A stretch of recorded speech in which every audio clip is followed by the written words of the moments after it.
judging me, that don't know me, talking shit, about me, to me, behind my back.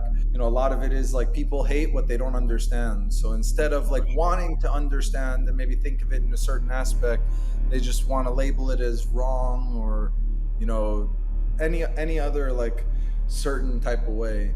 The interview by PokerOrg. Hi, this is Craig Tapscott with The Interview from PokerOrg. Today I've got a very special guest. I've worked with Bryn over the years. Bryn Kenny is with us today. Now, I was looking over these things. I was kind of amazed. It's been a while since I've been on Hendon Mob and card player tracking, and I'm going, oh my God, look at this.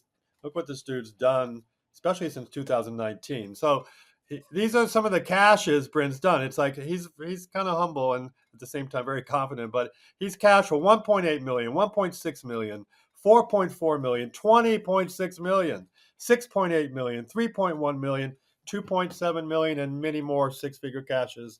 It's kind of amazing, Bryn, especially the leap in your career since 2019. And we'll go into that. I'm curious what changed in your mind and game. And just welcome to the interview. I appreciate you coming in today.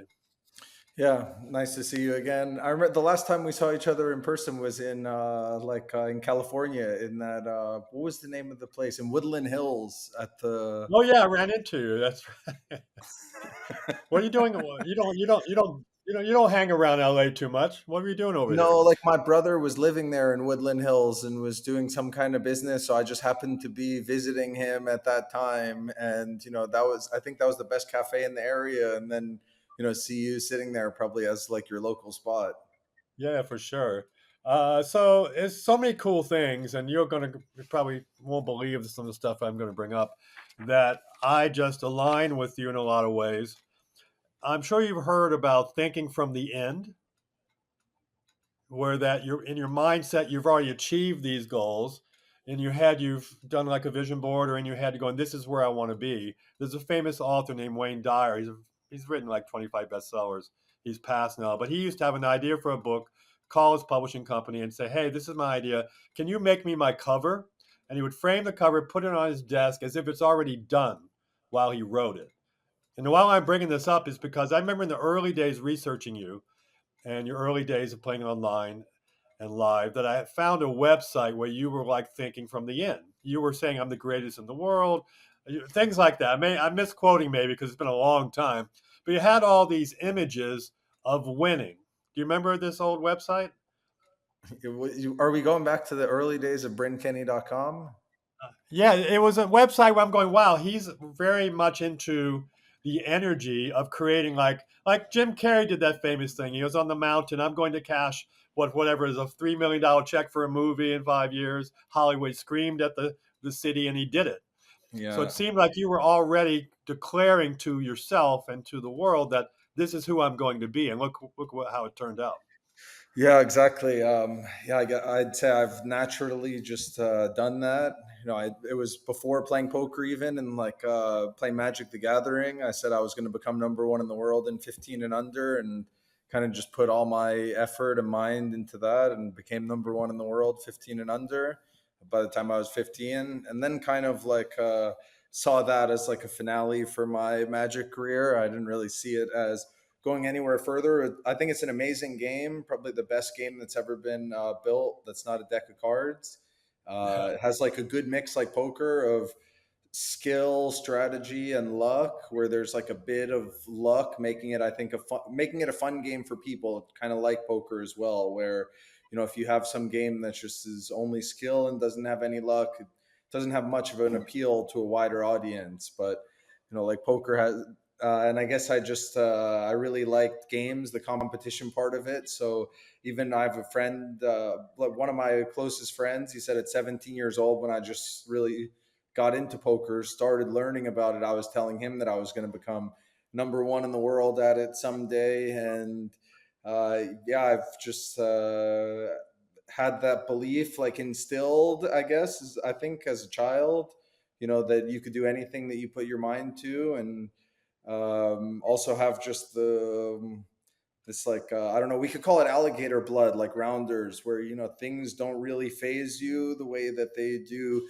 other people. And I think that there's also a lot of things that you know learn a thing like suppressing emotions, for example, like when you're playing these games and, not thinking about money or outside factors that come as a result of this, these things can really cloud your mind. But then at the same time, you can get so good at turning off your emotions that because you're then at the same time so focused on this one thing that you're putting all your energy into, you become like a robot in life as well. So, you have to go through that whole cycle, I think, to figure your like own balance in things. And I think that once I started really having lots of success in 2019, really from 2019 on, like you said, but really in 2017, I had a massive year as well. I think cashing for the most in the world.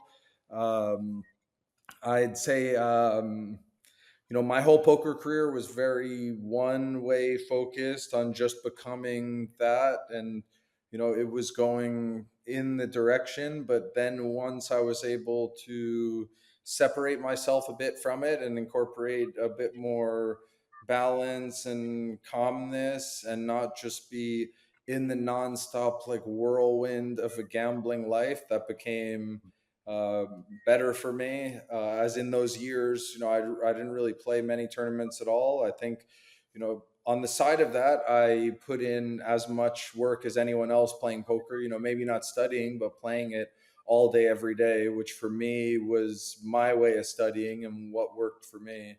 I think that there's, kind of a wrong idea that if you're not, playing this perfect GTO game, that you're not really going to be great or winning at poker. Where, like, yes, you should understand like this concept of things, but at the same time, no one's really playing like this perfect robot. So then you need to be able Right. to adapt and adjust to the way that other people are playing, which maybe uh, gets kind of overlooked because they see, this mathematical approach as the be all and end all, where, yes, it's a piece of the puzzle but not everything. So I think, when you start to think of how you can improve your poker game, I think, yes, there's a big factor in owning your poker skills and practicing and playing a lot. But there's also a big factor in being calm in the situations that you wind up in, um, and working on things outside of the game, which will, like your health and fitness and such, which will bring you, better results inside. So I think that, it poker, you see like the sum total of all of it, but there's so much involved in where you can, improve yourself as a player and as a person, that, makes you more potent, let's say, inside Right. these games, and more confident. And I think, these are, super important things that go overlooked, just being confident in the moment and accepting whatever is, whatever happens, taking the lesson from it, or, being the best that you can be in the moment. Not everyone, no one's the best that they can be in all moments. We all have our like humbling experiences that we go through, and how we can handle them and learn and grow and, come on top on the other side of the hill, let's say, becomes really your just as important things. Yeah, I mean, let's do a scary thing and take a peek inside Bryn Kenny's mind for a second. We just got a piece of that, but there had to be some looking at my personal growth and training over the years and doing a lot of meditation, working with different teachers and ancient wisdom, just reading everything I get my hands on, right? Meditation, yoga, all those kind of things. I just got a sense when I first saw that and watched your progression. And also, you got in better shape in your life, which has to affect your game over the years. What were some of the keys and some of the things you did away from the table to balance your life, balance, like you said, the emotions of not being a robot in life and walking through life that way that you have to sometimes at the table. But you seem so calm at some of the biggest moments in poker. What are some of the things you were doing behind the scenes that I was going, what the fuck's this guy doing behind the scenes to make you such a well-rounded person in that regard? Do you know what I'm saying? Yeah, well, I think that, if you play with fire every single day, a lot of times the fire blows up in your face, and that might not be what people see. They see the finished product. They don't see Yeah. like the product that's like burning themselves over and over again, and trying new things, and this not working and that working, and accepting what works and trying to learn from what doesn't, and at the same time just trying to be more present and open, like every day. Even today, if I look at myself, of the ways that I could improve yesterday, there's a lot of areas. So I think it becomes like twofold. I'm like a person who constantly wants to work on themselves and grow and be a better version of myself. But then on the other side, I'm not too harsh on myself for mistakes that I make, which I think that others maybe can make it won't really go well there, because to be great at anything you have to try over and over again. A lot's not going to work, and some eventually is going to work through like the persistence, belief, hard work, all of these like factors that it takes of what to become like great or a winner in anything. And it's very easy to be shut to be shot down, to be feeling like low in the difficult, let's say, transitionary points, like in climbing a mountain, or going down like a river. In the end, yeah, you make it down, you might make it down the mountain, but you might forget about all of the tough terrain that you had to endure and go through, like when you get there. So I think it's like nonstop willingness to look at myself and want to be a better person, want to, yeah, want such like a desire to want to show up in the best way that I can. And then also just a super important factor of not putting yourself down with words, because our words are so important. So if you say Yeah. that that things are going so bad and you're a loser and they're going to keep going this way, and you're speaking all of these words into reality, I think that your reality becomes that. And it's not an easy thing either. I'm still today going through the same process of burning myself in the fire. And people see, yeah, here he is confident and winning in these Triton stages, but maybe on the side of that is there's a whole lot of fire burning up on himself, as we go through this process of trying to be the best version of ourselves that we can be. So I think that life and everything, it's a humbling experience. You go through these ups and downs, these peaks and valleys, and it seems like it's so easy for people when it looks like from the outside that things are going their way. But you know just like the yin and the yang, you have to give something to it goes both ways. There's a push and a pull to everything. So For sure. seeing someone in like their glory phase, you might think that that's the only phase that they live in. But I think that the ones that achieve the most are also the ones who make the most mistakes. And kind of our society knocks people down for making mistakes or for doing bad or wrong in some aspect, where I forget what, but something that I was reading, it said everyone's just doing the best that they can in this moment. And we all get caught up in our own things, and can easily become thrown off of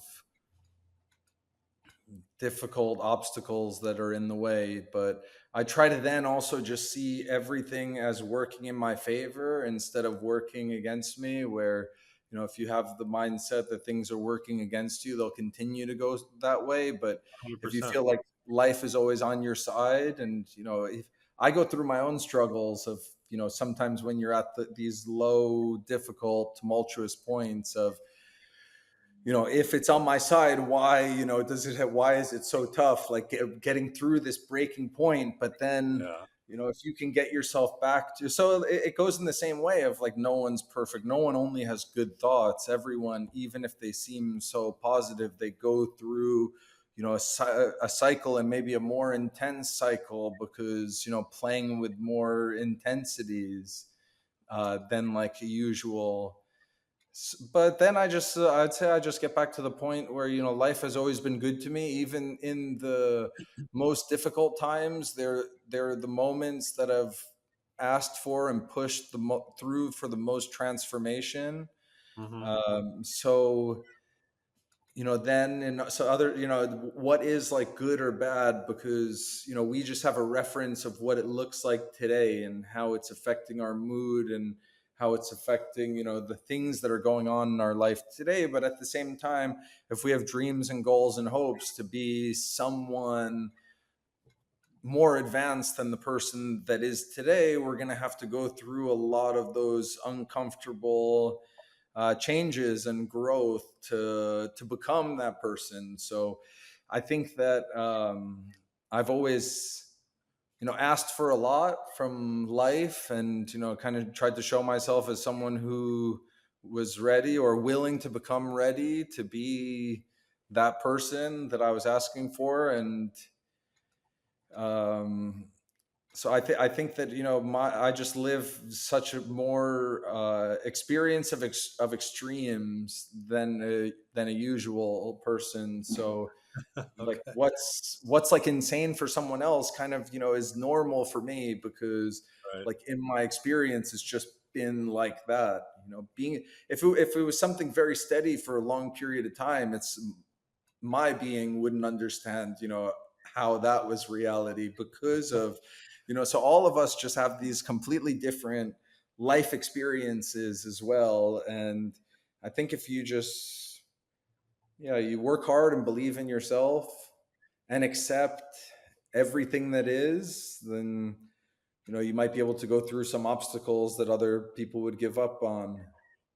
No, it's very, very powerful. What you think, especially what you speak, comes out of your mouth, your whole being hears that, right?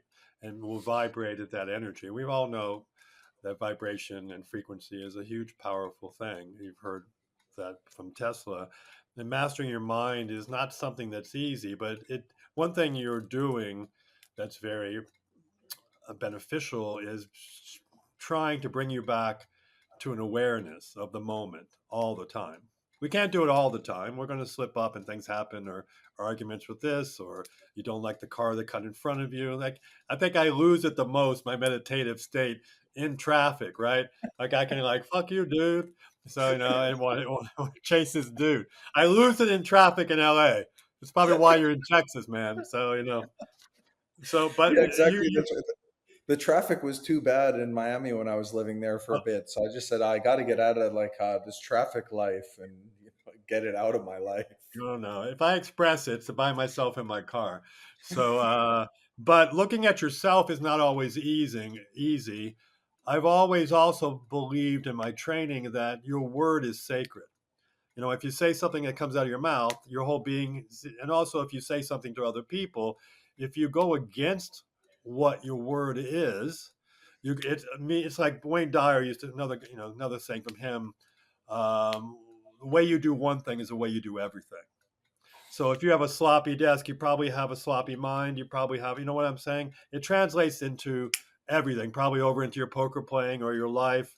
And, it's fascinating because I knew right on when I met you and saw the kind of work you were doing that you were very tuned into doing the best you could to harness the the energy, which is everything, and the potent power of positive thinking. I'll throw this at you. I just saw it yesterday on Instagram. Little things remind me of some powerful statements. I was watching something from the '60s on Instagram, and this dude was teaching, a way to approach life. He said a friend of mine is very successful, and what he does is every day he wakes up and goes, "I believe something wonderful is going to happen to me today." And he would say that throughout the day. And the night before, he'd go, "Tomorrow, something wonderful is going to happen to me."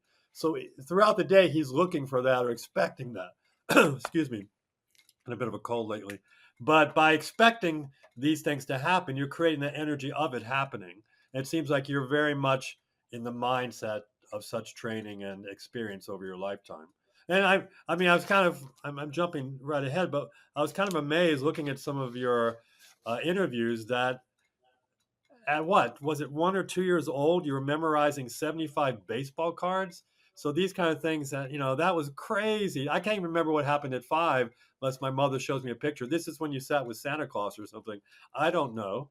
But talk a bit about that, how your brain works seems to be a little differently. It benefits with you in poker.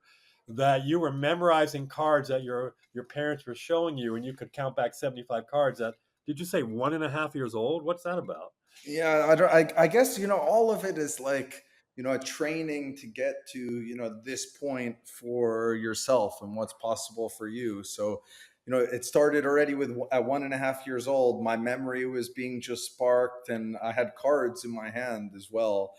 Pretty Wow. interesting that time goes on. I just got different cards in my hand consistently, but it's like it was training me and shaping like. I guess my game playing and card skills and just affinity for games and solving problems. I think poker's an amazing thing too because it's about solving problems and so relatable to life. So but Sure. not to jump ahead of that. The memory aspect for me definitely is a huge advantage, I'd say, for the way that I play poker. Really trying to get understand the way that other people think and try to bring them into situations that they're less comfortable with. For example, um,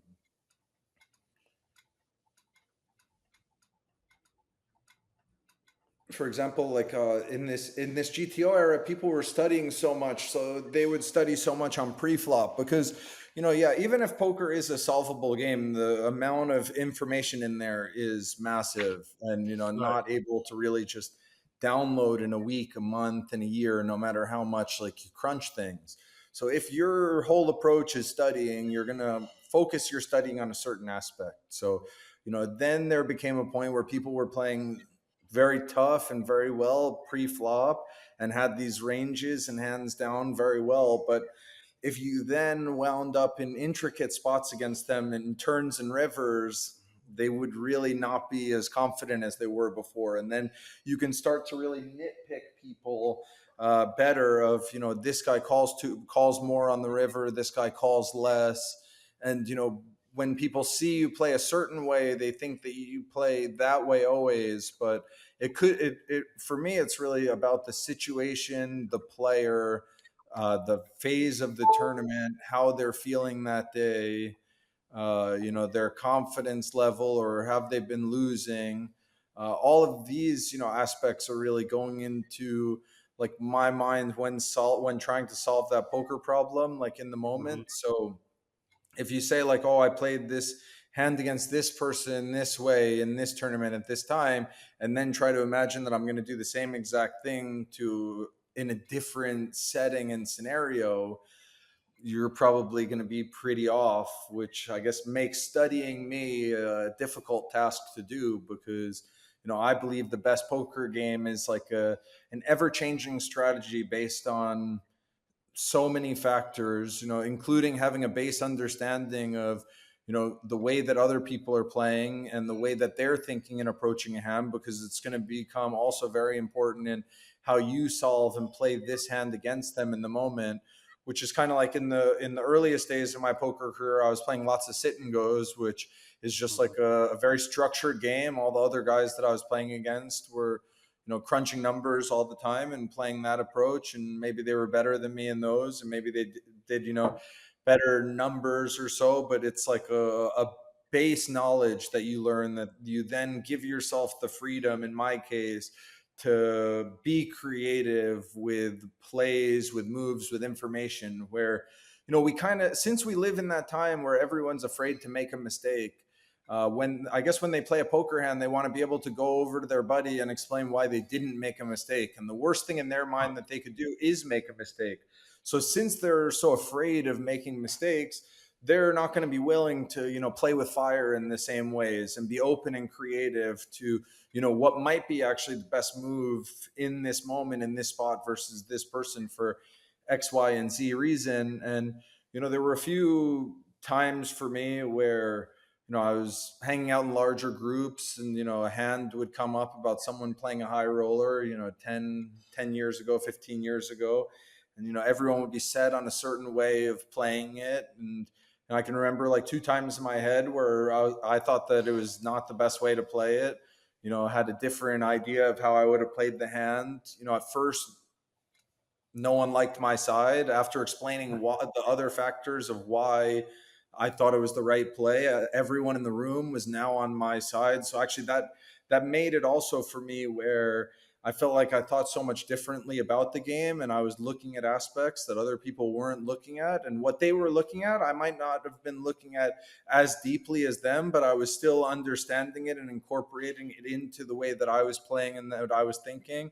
So it's like in those moments, I told myself, that if you're going to compete with people on the highest level, and you can see things in a different way than they're open to seeing them right now. You can't really be just giving your opponents, the keys to the door that they don't even know that they're looking for, because they're so sure that the door that they've already opened, has everything inside of it. But maybe there's a few other doors like around that. It's kind of like life in that same aspect where, like, if we microscope today, we can look at the things that are happening negatively to us today and say, that this is bad or a certain way.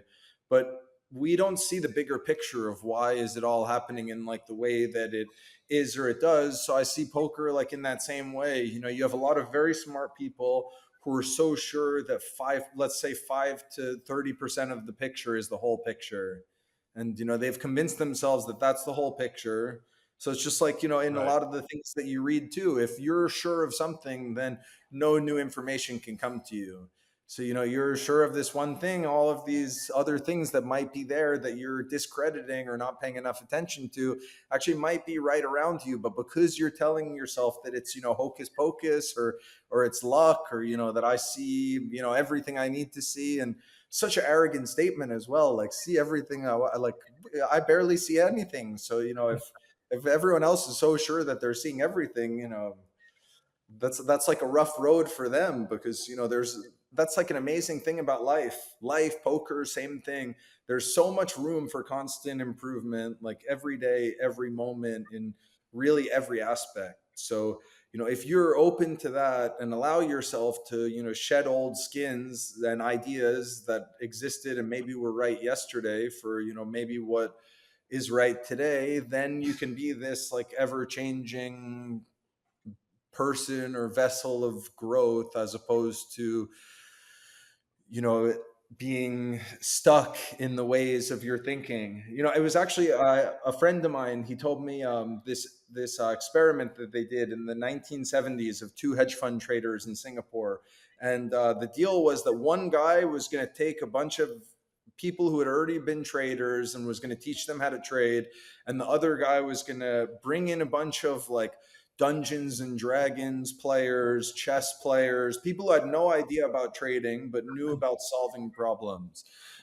In the end of it, the only successful traders were the ones who knew nothing about trading before it started.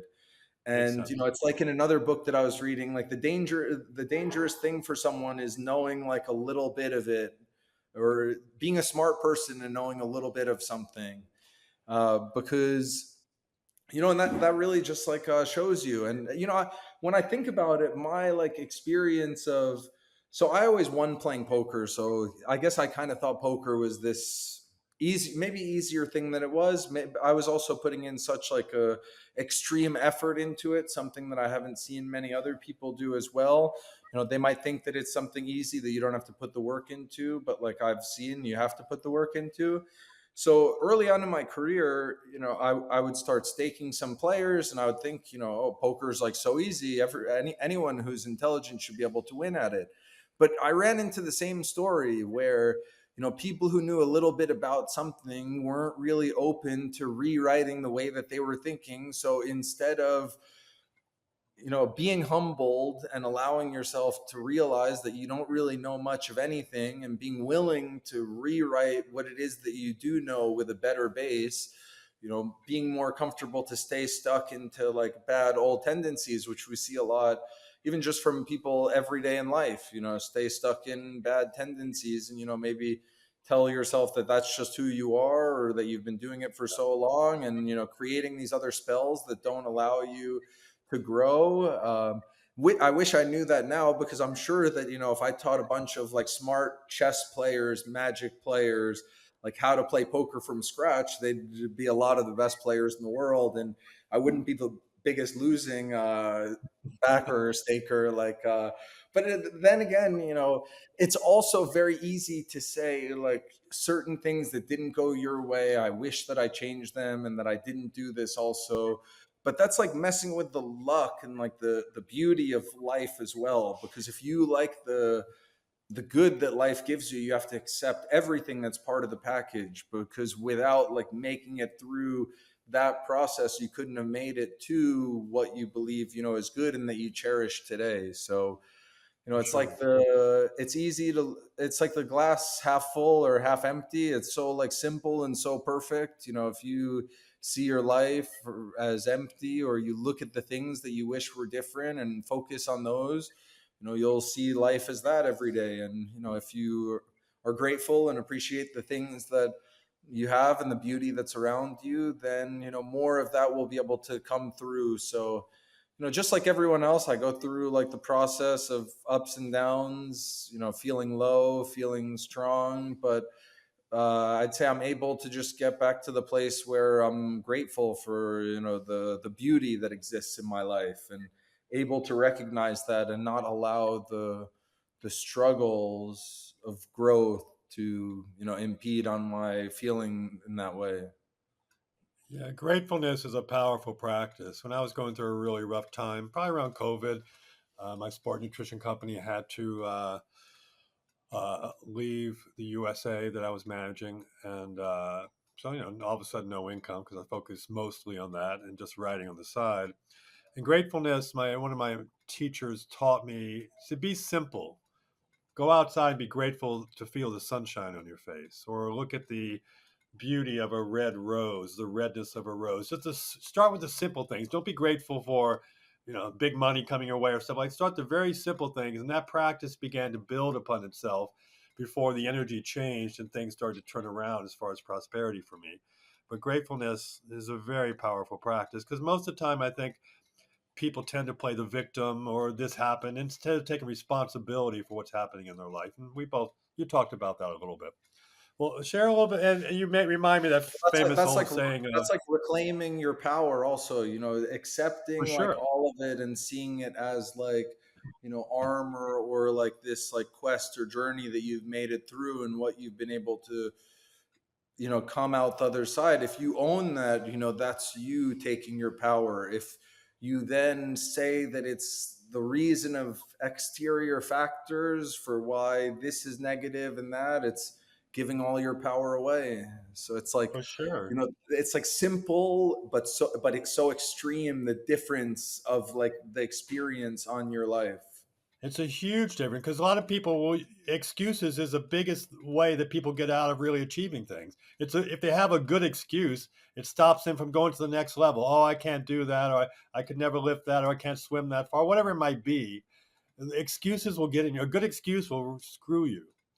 Yeah. Because your mind wants to get out of something, right? And your ego wants to say, no, I can't do that because it's easier just to sit back and watch TV or do something else.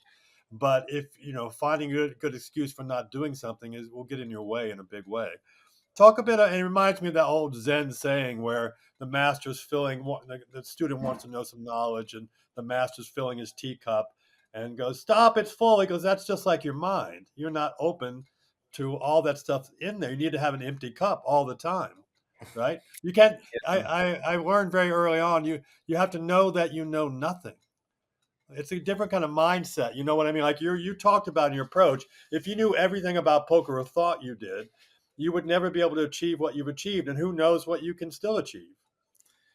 You know? Yeah, yeah, it's an interesting, process of like learning how to balance these things like in a way, because as you then go through life and try to, in my case, want to impact more than just yourself as a poker player. Now you get involved in something bigger, something that you're trying to create, and it has its ups and down days too, where it's easier to you know exist on like the river of life, when it's you on like on a boat yourself. It could be all crazy, whatever, and the end of the day, you sleep with yourself, you wake up with yourself, you're the one that's affected. And I think that that's also like the different lessons like in life. As you conquer one thing, it reaches like the next level for you in that aspect. So where in terms of self, you can accept everything, you can deal with it, you can believe that life has always has your back. But then once you start involving like others and ideas and things not going like a certain way, it becomes a whole different thing or level to manage. For So sure. it's I think everything. Well, I guess a main problem that people have is that they're not sure what they really want. So and they might have this like idea or this dream that was kind of pushed onto them when they were a child, that you should be this, that Right. this thing that you love to do, it's not going to work for you, you can't make any money like that.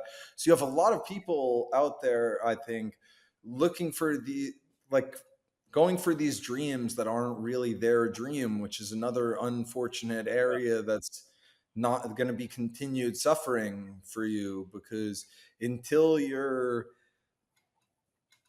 at like peace with yourself, and even like know yourself at all, like you said, it's a scary thing to grow, it's a scary thing to be able to rip yourself apart when you look at yourself, for the ways that you could have done better, and also not to like bring yourself too much down that you're not going to have the motivation to get back up and to try again. So, it's like looking at the mirror is a difficult thing, I think, for a lot of people, because we go through life in this busy pace where we don't really give ourselves much time to stand back and reflect. So we're like in this whirlwind nonstop. And I've been in the whirlwind too. Like, a lot of the poker experience was exactly that, like this Right. whirlwind of being like focused on one aspect and not really looking at the bigger picture. But it's necessary. It's an if you really want to be great at anything, you have to be willing to look at yourself, to rip yourself apart, to take other successful people and try to learn from what it is that they're doing. So For sure. our culture and society unfortunately tries to like rip people up who are successful and bring them down, and try to nitpick the things why you shouldn't look at them or listen to them or appreciate them, or that they're not a role model. But then when you look around at the world and see these people that are pushed on you to be role models, I would say that they're not really much of that either, selling you all these sugar drinks, and promoting companies that aren't necessarily in the benefit of people for money in their pocket. But that's a whole like different thing of really what I try to always be the best role model that I can be always. I try to look at myself like in a microscope and see where I can improve. Always the success that I've had, I've connected it to improving my family, others, different projects like lives. And really my goal in life is to do that on a big scale. And I'd say that that's why I'm still willing to let's call poker like a mountain. I was able to climb to the top of the poker mountain. A lot of people get comfortable when they become the best at something and relate themselves to that. Whereas I'd say, right, like not just like willing and eager, but like wanting to, get onto that next mountain to, go through like a new process of, growth and rebirth, to try to be that better version of myself in whatever way that, things open to. So it's the same. That's why it's like, none of it is comfortable. It's like pushing yourself to this like extremeness nonstop, where you can say, it could have been very easy for me to say, oh, I won this tournament back in 2019. I've made enough money that I don't really need to think about money again. Probably the Right. standard approach would be, sit back, make some investments, be comfortable for yourself. But I always saw myself as such a fortunate, lucky product like of the world, because I see myself as, a product from getting lots of love and belief, like as a child. So, I think that these are the most powerful things in the Huge. world. If you give a child love and belief in themselves, they can go and do amazing things. So I feel like I've been blessed with like this existence of love and belief, and been like spared from things that I would consider traumatic experiences. So I have this, like, in my perspective, I have this blessed life. So if I'm given so much, it's like my like duty to the world to to give back whatever that I can, to try to become that best version of myself that I can, to try to inspire others to believe in themselves, to and show that it's possible that you could come as just a normal person from a normal place, and conquer your dreams, like if you believe in them. And then what dream is too big, if you really believe in it. And I guess these are things that I question, experiment with, still am like a believer, because having these like ideas.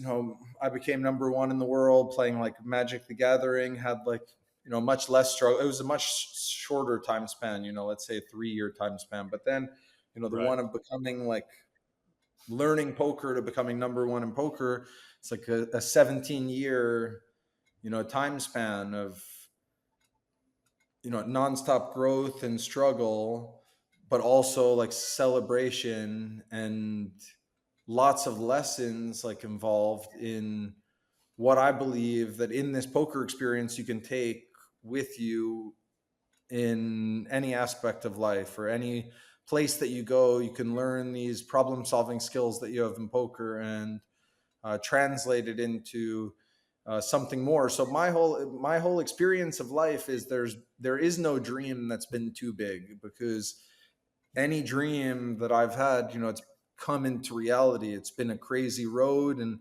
life has still never showed me that that wasn't the case. So it makes it an interesting experience, because especially when you do these extreme things like I do, like a willingness to risk everything for something like bigger than you believe in, bigger that you do believe in, and something that maybe others can't imagine even is possible. So then you get to a place when it's not working. You have to ask yourself if are you the crazy person, because you know all the people around, and you can't fault it either, because in their experience and what they've experienced through life, looking at me, you would see a crazy person. So you then have to account for that aspect of everyone else who really sees you is going to see you as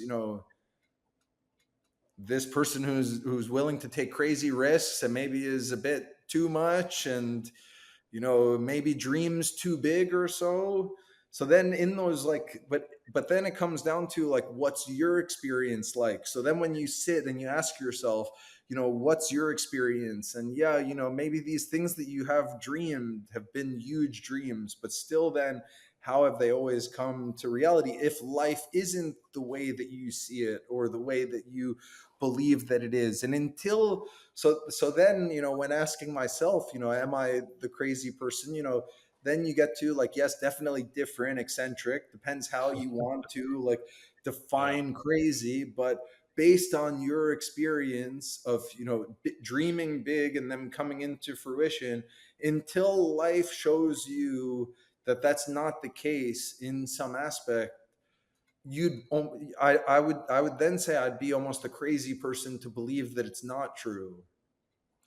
Well, I think one of the keys that you're, at least in my life too, is to pay attention. A lot of people are distracted by so easily, whatever it might be, a billboard, an emotion that came up that had nothing to do with you because you saw something, or day-to-day life. If you pay attention, life will mirror back to you what's going on with you in your heart and also teach you some things. But you really got to pay attention. And when you really start to pay attention, amazing things will pop up. Like, where the hell did that come from? That a truck drove by, play poker, or whatever it might be. Like, that's an inspiration for you. That it's like almost magic, because I really think there is real magic in the world if you pay attention. You know what I Yeah, mean? well, that's similar to like what I would say the same. Magic only can exist if you believe in it. And if you A don't hundred believe in percent. magic, there is no magic for you. So then, like, if you do believe in magic, who's to say that what exists or what doesn't? I through my life experience, there's been a whole lot of magic and like miracles that we can call them. For That sure. then, when you then look at life and how it's constructed and how it is from the animals and the vegetation and just how everything is made so perfect. Why is it then that we aren't created perfect, like maybe in a way that we don't understand today, but if willing to go deep into the depths of yourself, may be able to find these secret things that have been lost over time. Because what is it they say, that we have the answer to, or we know everything like in ourselves, or we have the answer to everything in ourselves. It's just We that do. it's so blocked up from all of the All the distraction, pollution, all the noise. But at the bullshit. same time, it has to be because if you think about it, if you were constructing the perfect game, which I think life is like kind of something similar to the perfect game, where some might say, okay, well, if we're in a simulation, then it doesn't matter what I do because this is going to happen in the end regardless.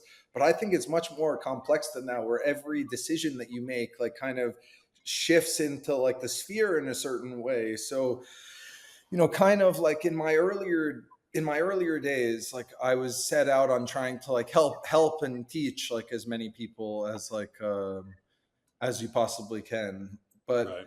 because you see like you can see someone and you can meet them and say, wow, this person has like so much potential. If they just changed a few of these bad habits, like they could really thrive and be a great addition to the world, be a positive benefit to the world. So then as like a person who wants to help others, you can get in like the cut of trying to fix people's bad habits, let's say, which sets you on kind of an endless negative road. Because as we learn when we get older in life, it's the only way someone's going to change is if they want to change. And the more you 100%. push them to change, the less likely it is that they probably are going to.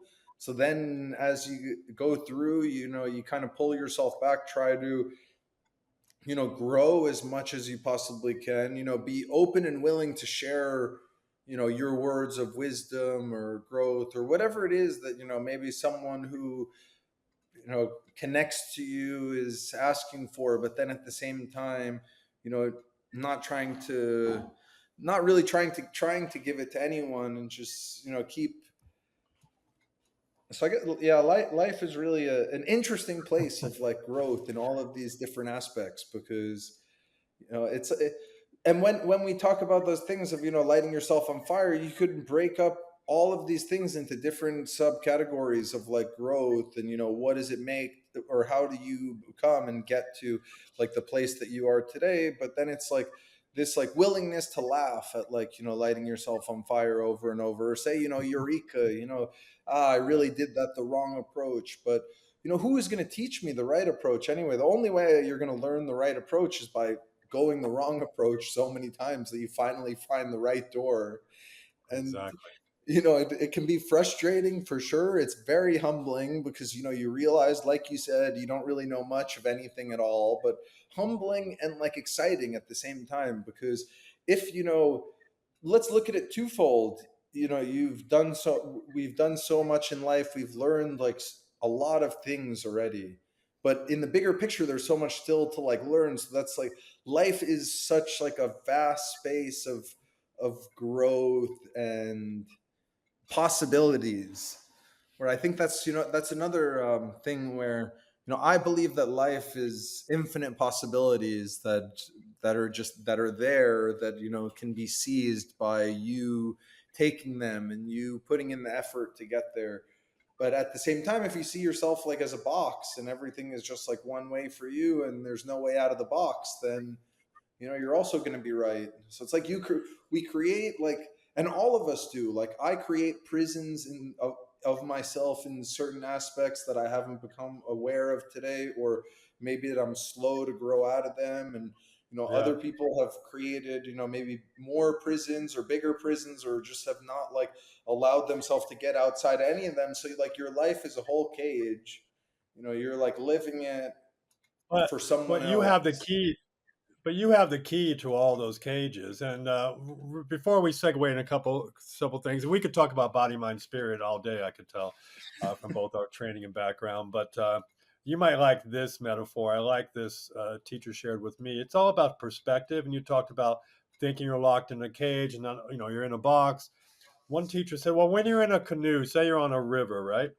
And you see a winding river and you're in a canoe by yourself, you can only see but so far ahead, right? Can't see around the trees up, and you can only see but so far behind. And a lot of people also always hooked into what's going to happen in the future, what's going to happen in the past, instead of being in the moment in the canoe. All you have to do is change your perspective. You can only see right now from the water in the canoe pretty much a little far ahead. But if you change your perspective by rising above the trees, you can see way beyond and you can see way behind. And so it's all perspective, like you talked Mm, about. It's all what you really believe, and you can create whatever you want in your life with true discipline, belief, so many different things attribute to it. For me, it's been meditation and stillness, because being still, because I always want to be doing something, achieving something. The way I was lucky, like you, raised a very loving parents, very like, you can be a doctor, Craig, or you can be a garbage man. We'll love you no matter what. Right? They never said, and I tried so many different things. They had me. I was a handful, right? So I was like starting businesses at 12 years old. So it's been an interesting time. But let's segue a bit. What is the next mountain that you want to climb? I mean, do you want to go further in poker? You've achieved number one, won a ton of money, and what's the next mountain that Bryn Kenny wants to climb? well, like let's say in one of those times of like stillness, I could see my life in three parts, and it was, part A as a poker player, which you would then take these skills and lessons learned to translate into part B as a businessman, which you'd then do the same thing and translate. Really, my whole goal and drive in life is to doing good for as many people as I can. So, when I think of business, I don't think of like businessman so I could get the most money that I could Yeah, possibly see.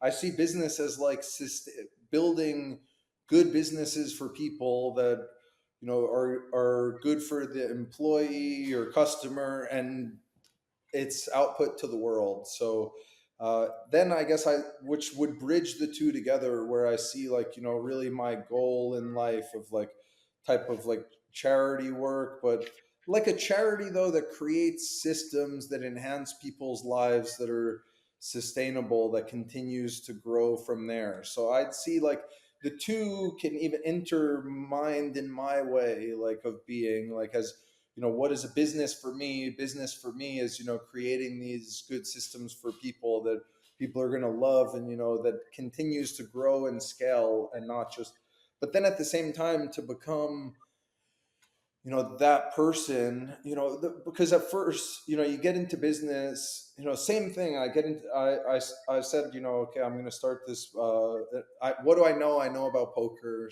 I'm mhm. going to start like online poker site. The thing is, you think, well, like, you think that it's going to go a certain way, but of course, nothing really goes like the way that you expect it to. Like that river, it winds every which way. And from the beginning of creating the business, I'd say that I've made tons and tons of mistakes, lots of them, of course. But in the end, it seems like, an expensive, uh, like class that you can't get at school, let's call it. You could go to school and you could learn something, on paper of how it might work, and the basis and the theory for Right. things. But that you're not really going to learn until you get into like the cut of things, and it explodes in your face a few times over again, and that fire is just like going out on you again and again. So I get, I'd say, that second mountain, which has been, really a interesting one too over the past like 5 6 years, has been like learning about business, trying to create, a positive, successful one, going through the same like training as poker, accepting that things aren't going to go the way that, that you'd hope them, that you'd hope that they go, like right away, that you're going Right. to have to put a lot into it. You're going to go through ups and downs just like anything else. But and then at the same time, I think it's all like the whole mentality and what's important to someone like in their life, because you give this same approach that I've been through with this company. I think that most people would have jumped off the ship already. But the thing is, for me, the success of the company relates directly to my ability to grow something bigger that can start going into what I really, want to spend my life on, doing good for the world. So, in that aspect, I've always, and it's like those words are so powerful. So, I've said to the world, I'm willing to do whatever it takes, like to get there. Like, I feel like I'm able, and, I'm your humble servant, that wants to Right. just spread, love into the more love and laughter into the world that I can, to bring more feeling to people, like they can accomplish their dreams, just the same feeling that like I've had. So since like, and we could go back like from the whole experience. Now let's go to poker. In my most difficult times in poker, what was the thing, like the thing that kept the fire burning on inside of me, that I was never able to, or just unwilling to get negative, to think negatively. It was always that I connected my success at first to my family's success. I saw, my parents, struggling with money, living in a small house, my dad working too much. Like my drive was, okay, I'm the oldest of 5 kids. I'm going to do something to, positively affect our family in a positive way, because, I see myself as the one who's able to, willing, strong enough to throw others on my back. So it was like, then, I get through my toughest time, or I get into my toughest times in poker, and it's like I have that as like a backbone, unwilling, making it impossible for me to give up, because it's like giving up is not just giving up on myself, it's giving up then on everyone that I care about.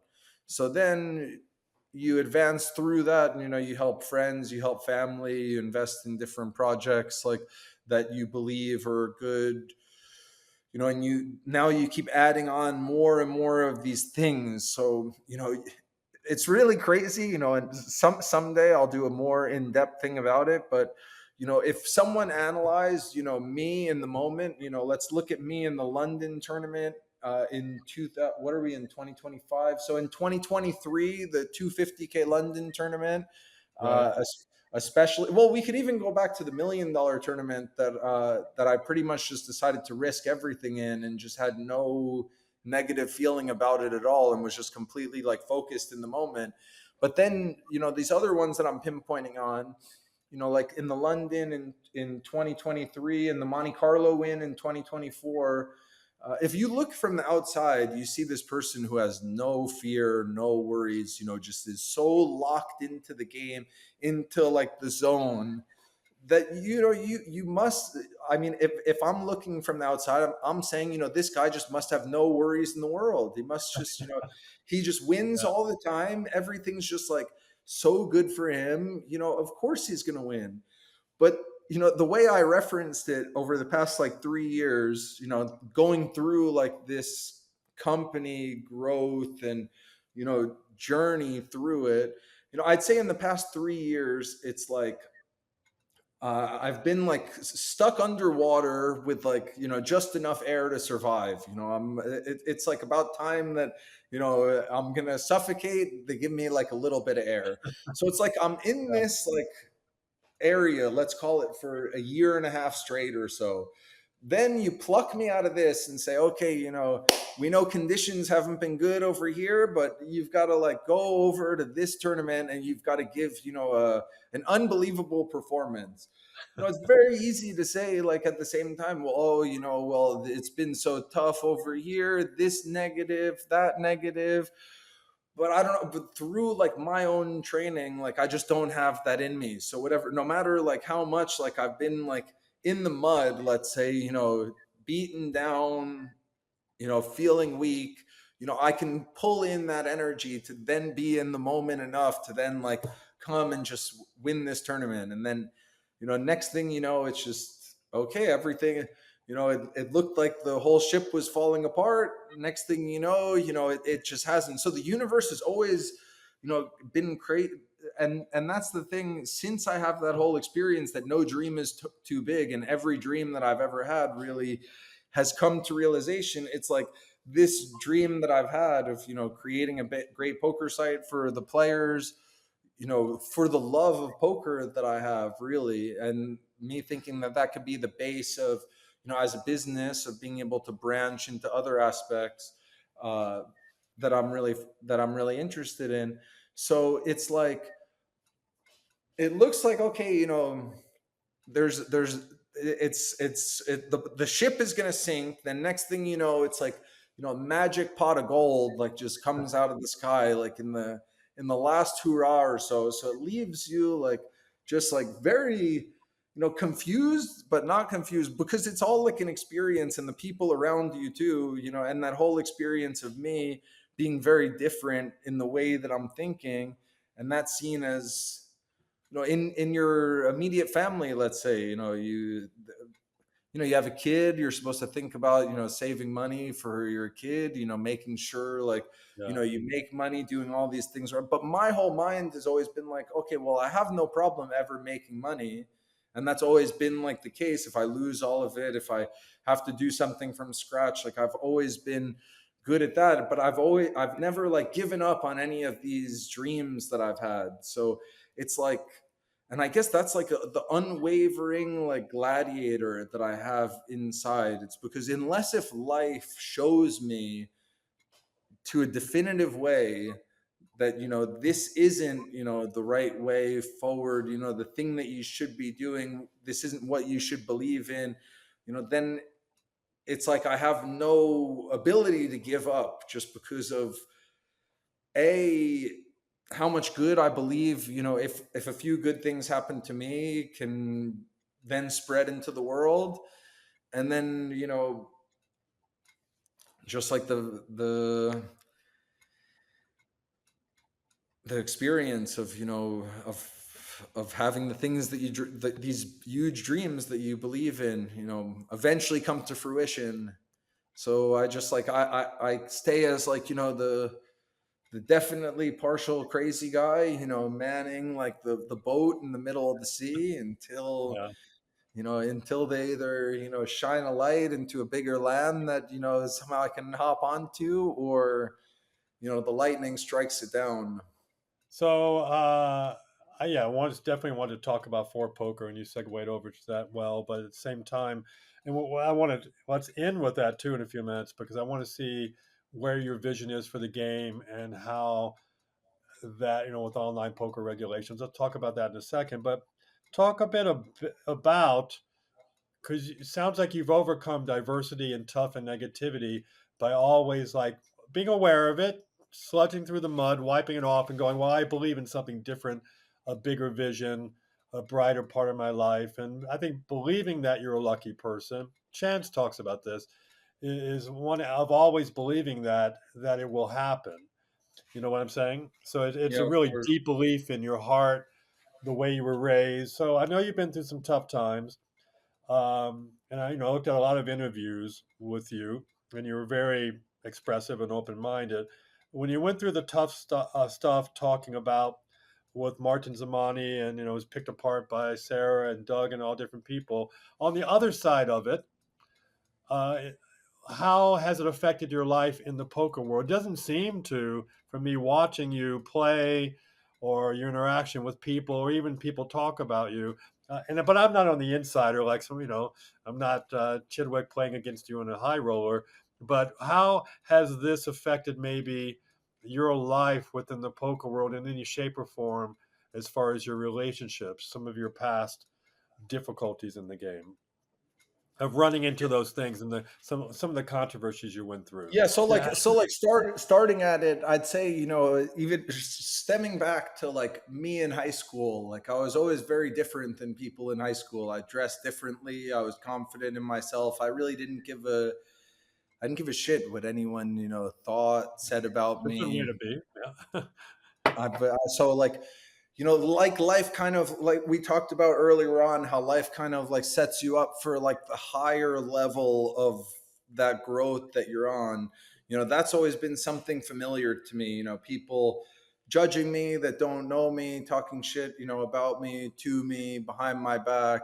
It was always something that was fine. I dealt with it even in poker before this stuff. A lot of jealousy just exists in the world, especially when you're different than everybody else. And I'd say that I'm someone who's very different than everyone else. And unfortunately, the way, a lot of it is like people hate what they don't understand. So instead of like wanting to understand and maybe think of it in a certain aspect, they just want to label it as wrong, or, you know, any other like certain type of way. So it was intense because, before it was like let's say before it was in a controlled setting. And like for me as a poker player, getting up to that point, I always tried to do the best that I possibly could for the game. Like there have been different times where like poker stars would make a aggressive move towards the players, and I would be the one who, would make a long post about it and have everyone talking about it, and would be on everywhere. And I was always trying to like be the one, standing up for the players when I thought, something was not fair or such, or even just trying to help like the sites, add, like when they first added 1 day high rollers. I thought it was a thing where like the amateur players would want to play a lot more of. So I was the one who even pushed Poker Stars to run these 1 day high rollers at first and get them to start going, which now like that's for 25K and less, unless if it's a big one, it's practically only 1 day events. Tritons are Right. like 2 day events because they have huge fields, but still they get through like 300-400 people in 2 days sometimes. So it's like in the same pattern, like a fast structure to not make people sit for like 3, 4, 5 days. So, and I always did all of these things, with no, I mean, you could say like with benefit for myself because I wanted the games to like be happening, but really it was more like just to grow poker. No one was paying me to, analyze Poker Stars, scoop schedule and tell them like, why they should add these things here or there, or add these in live tournaments. But I just always loved poker so much. So it was definitely a difficult experience because, now you went from, people talking shit in a high school. Let's say, high school is a controlled group, like small setting. Once you're out of high school, none of the people even Yeah. really matter to you. It's like it's whatever. It's like your past life. But now you've built this whole life like in poker over the past 18 years, trying to do things in the cleanest way possible also. And if anything, like, usually getting the wrong end of like a deal because, trying to not misuse your power, try to always be fair to everyone that you can, usually take like the losing side of things if it's in terms of a staking deal gone bad where, the person just, decides that they're just gonna not play for you anymore, if they're gonna steal money from you, if they're just gonna start, going all in every hand when they play a tournament. It's not like, you as the generous person are usually the one who gets like the blunt end of these things. And, in business deals that I had where, was for sure like the deal was unfair from the other side, but because I gave my word for it, still, doing everything that I had to. So really, like we said earlier, your word being such an important thing. And for me, I always swung like, I'd make 1 million, I'd lose it all, I'd be in negative, I'd build 1 million again, I'd get negative money again. In my mind, the most important thing was that I was good with my word, because when things went bad for me, I'd need to get like a staking deal from this person sometimes, borrow Right. money from this person. So actually, like the root of it, you know, of like just being honest and a good person and fair, is just the person that I am. But in the end, is like also the thing that without there's no chance I survive in poker, because I would have went broke one of these times. I wouldn't have had like the word, the trust, the relationships with people to get back in the game. So on like one side, just me as a person, I just don't can't or just don't really do anything that I think is taking advantage of anyone. It's just I'd have no interest in that. I'd never sell out for money in some term or aspect of this. So now in this time I'm being like blasted. I felt like completely unfairly, and it's just like too when you're being screamed at by all these people who are trying to like nitpick one thing that you've ever done in a 20-year career, that that you say you've helped your friends playing in the same room 15 years ago, that every single poker player in the world has done. Has But done. now because it's like you, and you're the one like under trial, anything that you've ever done, they could go through 4.5 years of messages with someone and find one one sentence that they don't like. And the thing is, if you go through anyone's life as like a microscope, you're going to find lots of things in there. I'm going to be Sure. the last one to say that I've ever done things perfectly. But at the same time, I was always open and not willing to do things that I just, that were clear things that were wrong. So, here I am on one side, knowing the person I am, looking like in the mirror. On the other side, it's being broadcast that I'm running like some kind of cheating ring, which, I've never done, would never do, never sold myself for money in any way, in any aspect.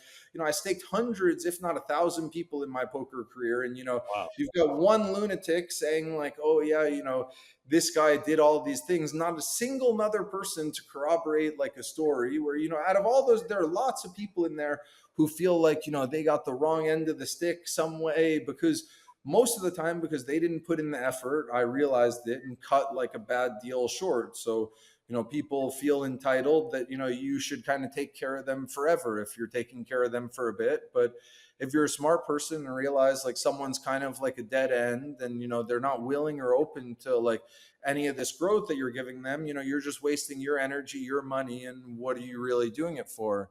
So, I mean, there's, of course, if you're doing business with, let's say, 1,000 people, there's going to be lots of people who, say that this guy wasn't right. It didn't give me the chance that I needed for me to break through or so. But Yeah. at the same time, like, you don't know anyone anything. If they're lucky enough to get like your help, your support for a bid and take it for granted, then it's, that's on them. They played their own game, maybe not the best that they could have. Maybe they had something. So that's like a lot of, so it was something like that with Martin too. Even in the first place, when I started doing business with him, it started from him lying about something like that another guy that I knew, like, scammed him in a way, which I found out wasn't even true. So he like scammed me even to get into business with me. Then I realized like he's just someone not open, not willing, winds up in like the biggest spot like that he ever had. And he's playing like, in a tough three-handed and just loses like 60 blinds with some seven deuce offhand, like not taking it like it's serious at all. So then you're thinking, okay, you're like putting in time and effort trying to like help someone who really can't really be helped. So,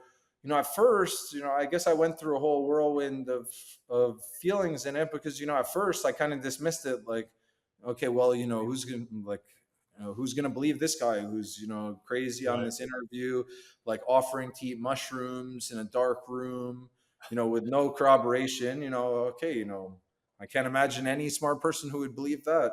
Then you realize that forget about like smart, there's a whole lot of underlying jealousy with a lot of people thinking that the only difference between their career and my career is some either bad luck for them or good luck for me.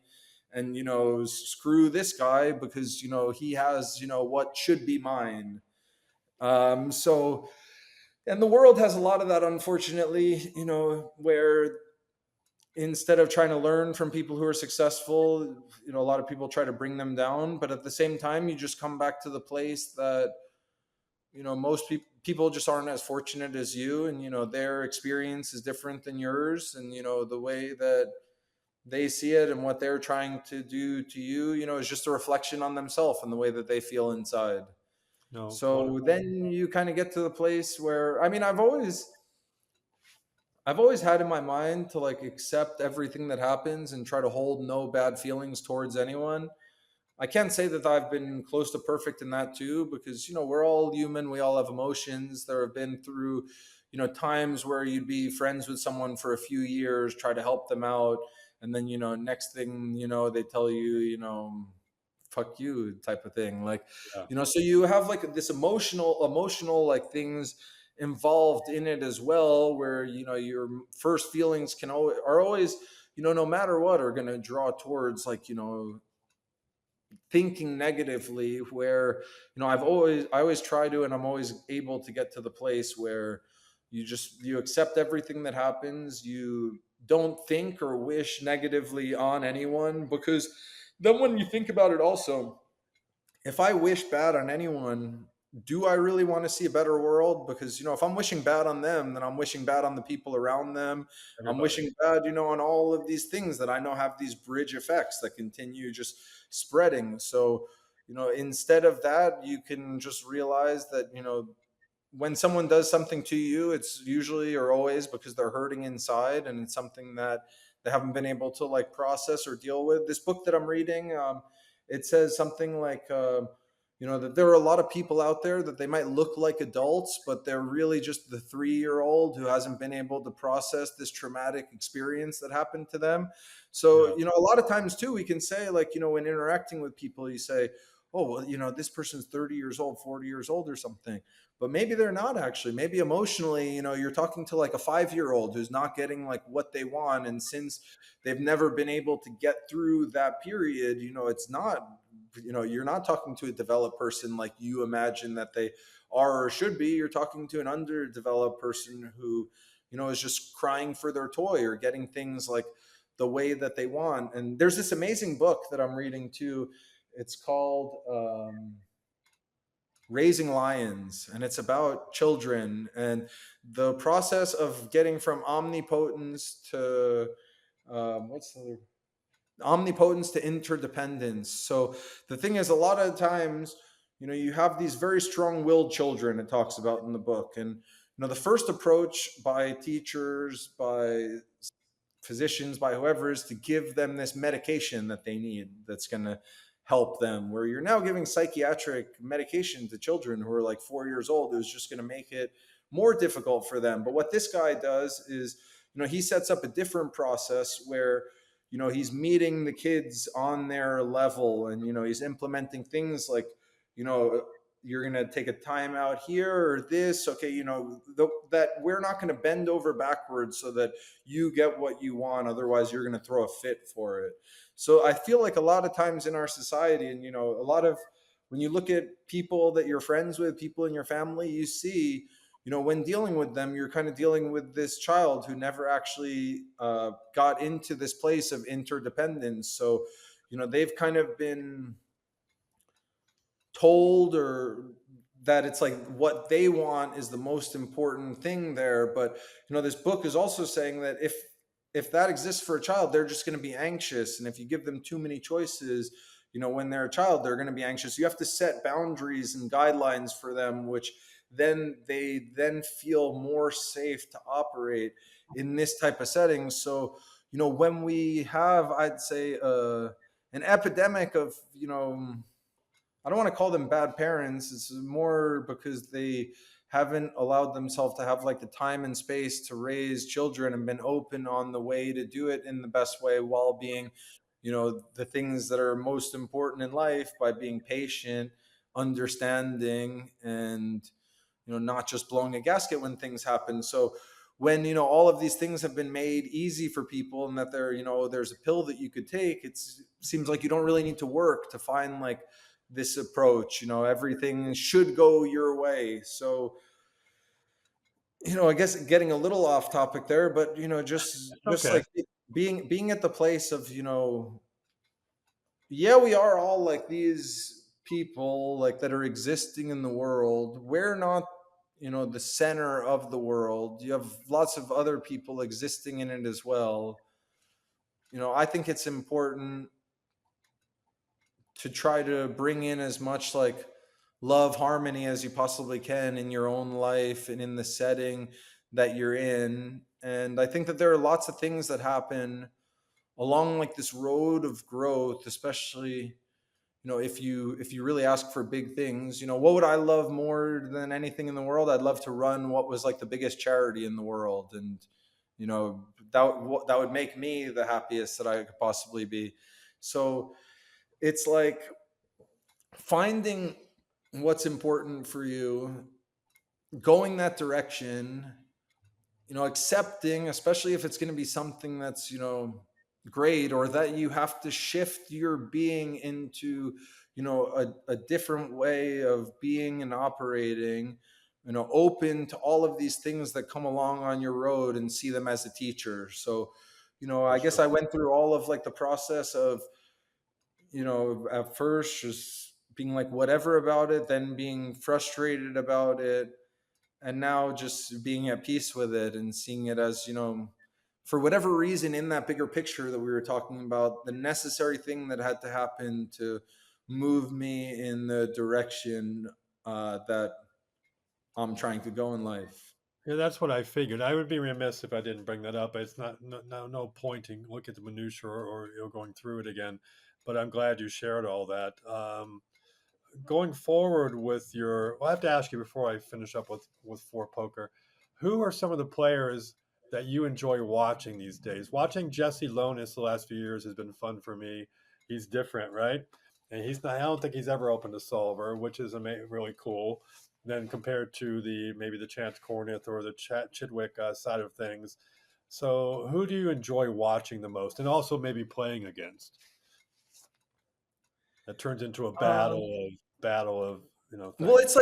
it's like such a ever changing landscape of like times where different you're playing at the like different people are at the top of different times. Then you have like the young players like coming in, then like Yeah, adjusting to them. So I really enjoy like playing with the different mixes, of like the guys like Chidwick and Dan Smith who have been battling for 15 years yeah, at high stakes. That there haven't really been many of those to the yeah. guys who have been battling in the past like 1 year, 2 years, 5 years, 10 years.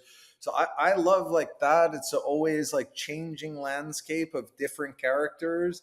And in those characters, you find like a bit of all of it. You find in the current days a lot of those solver players and a lot less of the intuitive like feel players. I would think that in the next coming years of poker you're going to see some of the biggest crushers coming out being ones who understand the solver and play that like not intuitive, yeah, exploitive, like Exploitive. intuitive like style, which I think is the best and toughest to play. But also poker is such a great game because it's such a great game, and unfortunate that a lot of the people talking about it say that like this GTO approach is really like the end all and the only way that you can be great at poker, because it's like such an amazing game where you could play any style from very tight to very aggressive, and you could find a world class strategy inside of that style to play and to win and compete at the highest stakes.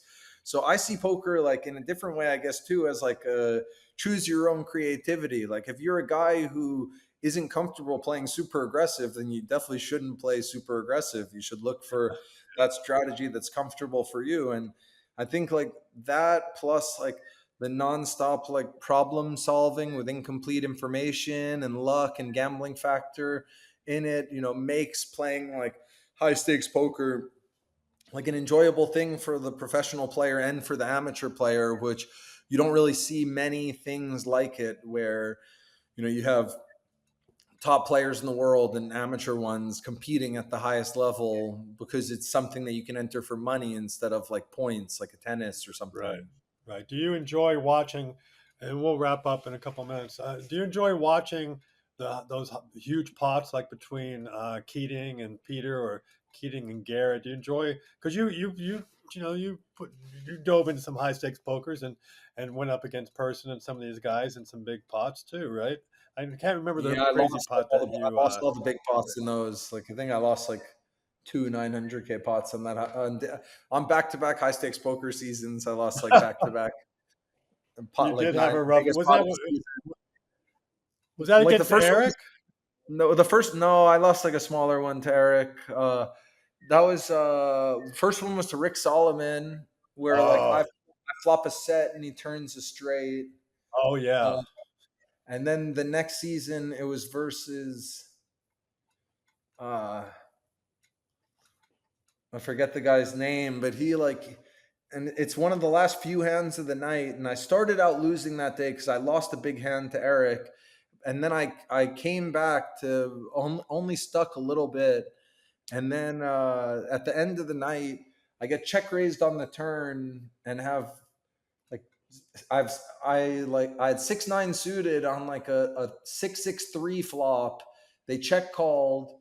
The turn came a 3 and they check raised. It's like, dream spot that you could ever possibly be in, where most of the money's in, and River just comes to 7 and he's got pocket sevens for another 900K pot. So wow, I don't really watch many of the high stakes like shows nowadays. yeah, I actually, for me, it's a lot of amateur players mostly who are playing like on them, so yeah, it's not really interesting. The old school high stakes poker was interesting, where it had a lot of money flying around, pros and a few amateurs. yeah. Where for personally, I just don't really see the appeal watching amateurs play high stakes poker. No, I get it. What's next for Bryn Kenny? Do you have any more goals in poker you want to achieve? You're at the top of the mountain. At the same time, you started a business on a poker site called For Poker. And what's your like overall? You've talked a bit of obviously quite a bit here. Your overall vision of how you'd like to see this play out in the poker world, besides helping people understand the game better, enjoy the game better. What's your overall vision with that? Well, it's like at first actually I tried to model it after, I'd say, mostly Poker Stars, where you look at how when Poker Stars was the leader in like glory days of online poker, they did things like support, security, like game experience, player experience for the person. They did super well, Yep. and I think they were king of that for forever until they wound up getting bought. So I tried to model something like that, and it didn't really get the traffic that I'd hoped or like looked for it. So then I kind of realized that now we're in more, now the market's actually much different. So when GG Poker was starting, it was me who was really building up all their games, their guarantees, like doing outreach to the community, getting people to sign up, trust the site. Now they're the king in the space.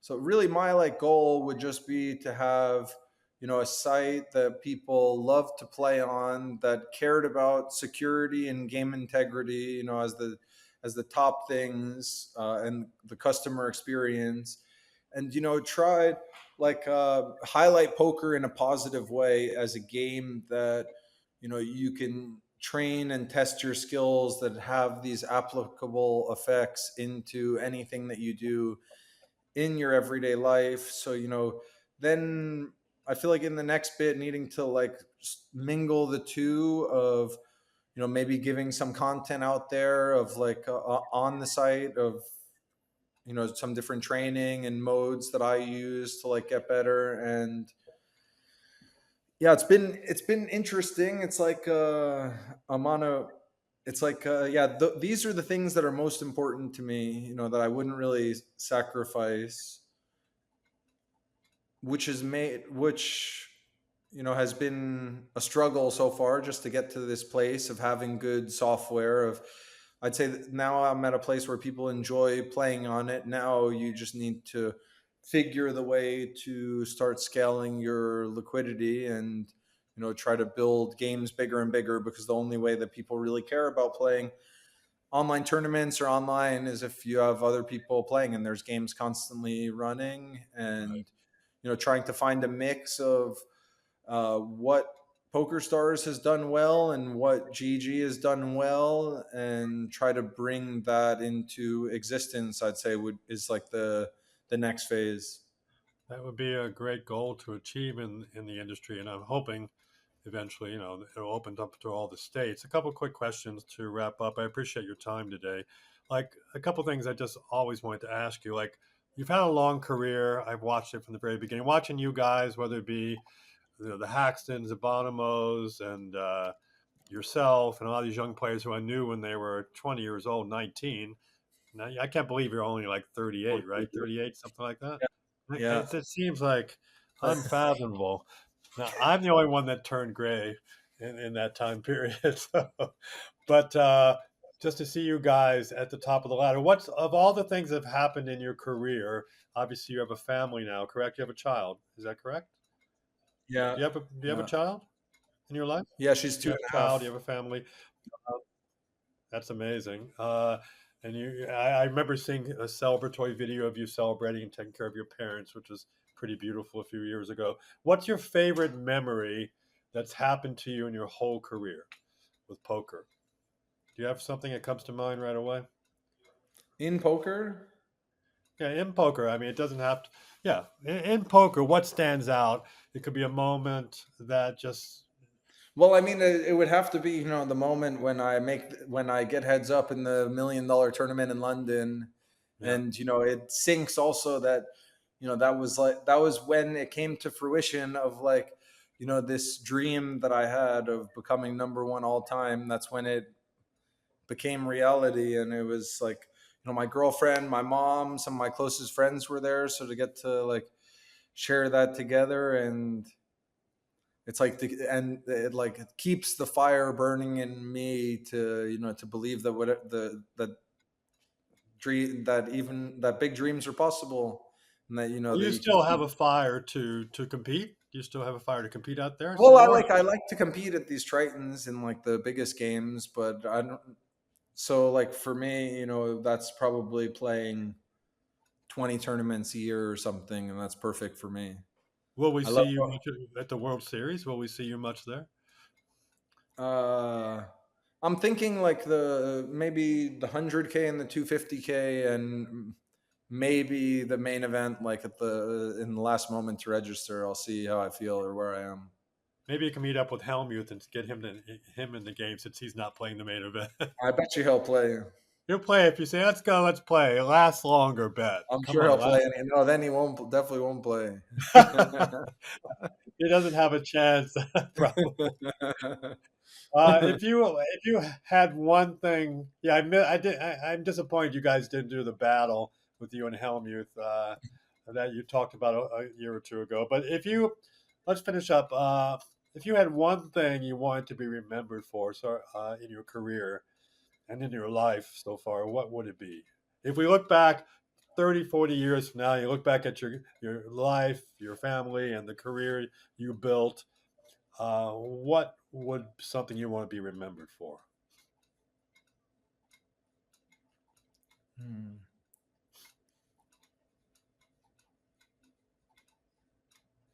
I guess as someone who dreamed big and believed in themselves.